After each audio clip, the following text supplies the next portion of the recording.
స్వామి ఉండటం, అలాగే స్వామివారికి ఉత్తర ఈశాన్య దిశలో భవనాసి తటాకం 365 రోజులు నీరు ఉండటం, వాస్తు ప్రకారంగా కానీ ఆగమశాస్త్ర ప్రకారంగా కానీ దశావతారాల్లో అవతారమైన నరసింహ స్వామి కొండ మీద ఉండటం, అలాగే రామ భక్తుడు అంటే ఆ రాముల వారికి పూజ చేస్తే సంతోషించేవాడు ఆంజనేయ స్వామి.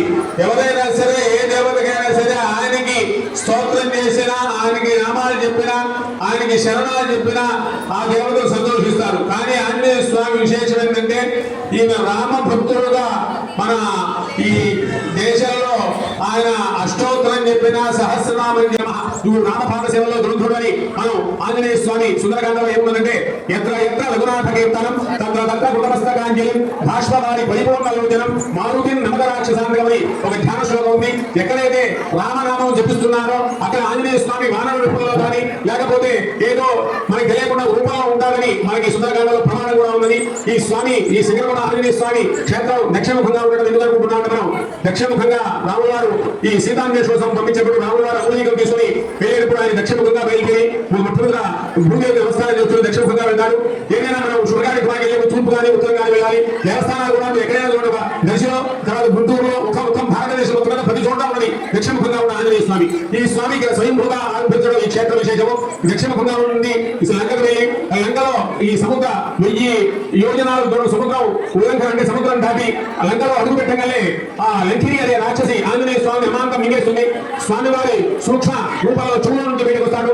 దాన్ని బహిరంగంగా మనకి ఎదురుగా ఉండి మనకు హాని చేసే వాళ్ళని బహిర్గత శత్రువులు ఉంటారు. తర్వాత లంకకు వెళ్ళి ఆంజనేయ స్వామి అంత తీర్థ ప్రసాదం స్వీకరించి ఆ దేవస్థానం వారు ఏర్పాటు చేసిన మధ్యాహ్నం అన్నప్రసాదం స్వీకరించి స్వామి అనుగ్రహం పొందవలసిందిగా కోరుచున్నాం. నమః పార్వతీపతయే. అందరూ కూడా మరొకసారి పలకండి. మమ సంకల్పిత శ్రీ సువర్చల ప్రసన్నాంజనేయ స్వామి ప్రీతయే మమ సంకల్పితేన దీక్షాం అహం ఆచరిష్యతి దీక్షా పరిపూర్ణత సాఫల్యత అనంతర దీక్షా విరమణేన మమ సమర్పిత ద్రవ్యాన్ని సహ పంచామృత సహిత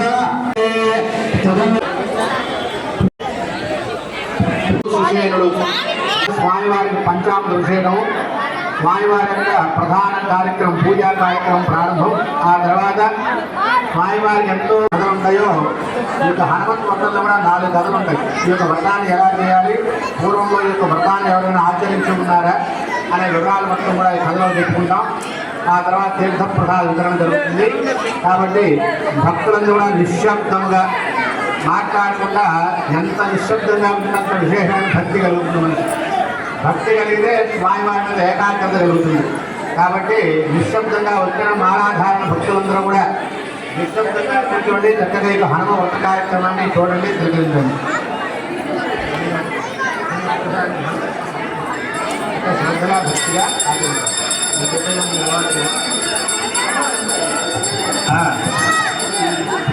పదం కూడా ఇలా యారు. ఓం శ్రీ గురుభ్యో నమః. హరి ఓం. ఓం గణానాం త్వా గణపతిం భవామహే కవిం కవీనాముపమశ్రవస్తమం జ్యేష్ఠరాజం బ్రహ్మణా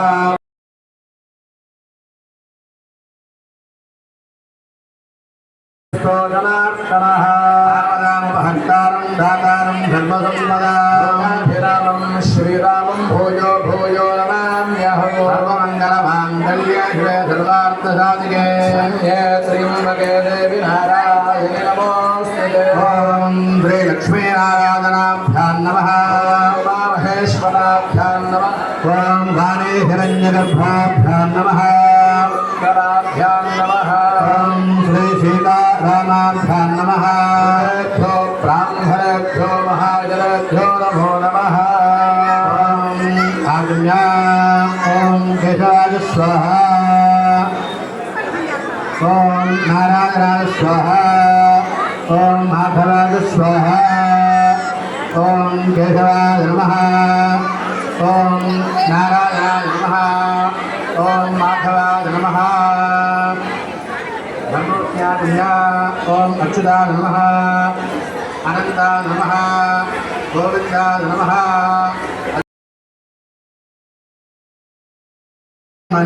జన్మని జన్మాంతరిత ఆభిచారకృత సర్వ పాపక్షయార్థే శ్రీ సువర్చనా సమేత వీర ప్రసన్న పంచముఖ హనుమద్దేవత సంపూర్ణ ప్రసాద సిద్ధిద్వారా మమ ఇష్టకామ్యార్థ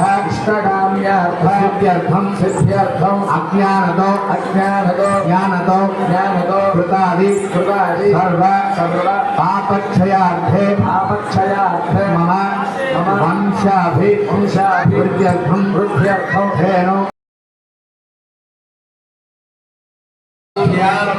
ఓం నమో రామపతయే నమో గణపతయే నమో బ్రహ్మపతయే నమస్తే లంబోదరాయ శ్రీవరమూర్తయే నమో మహాగణాధిపతయే నమః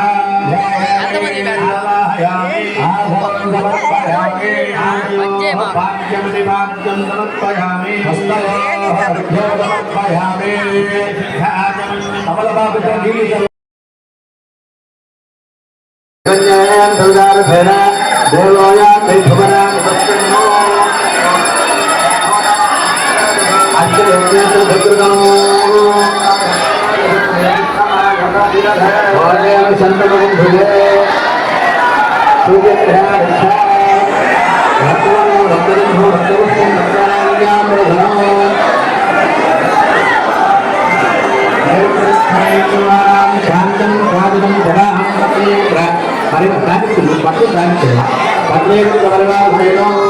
ఆదిత్యాదమగ్రహమండలే సూర్యగ్రహదేవతాం ఆవాహయామి స్థాపయామి పూజయామి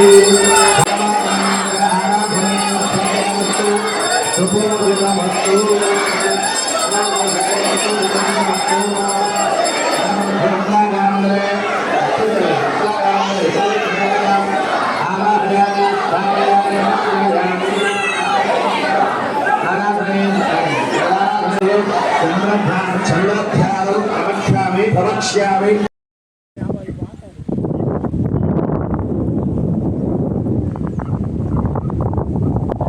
एट बॉल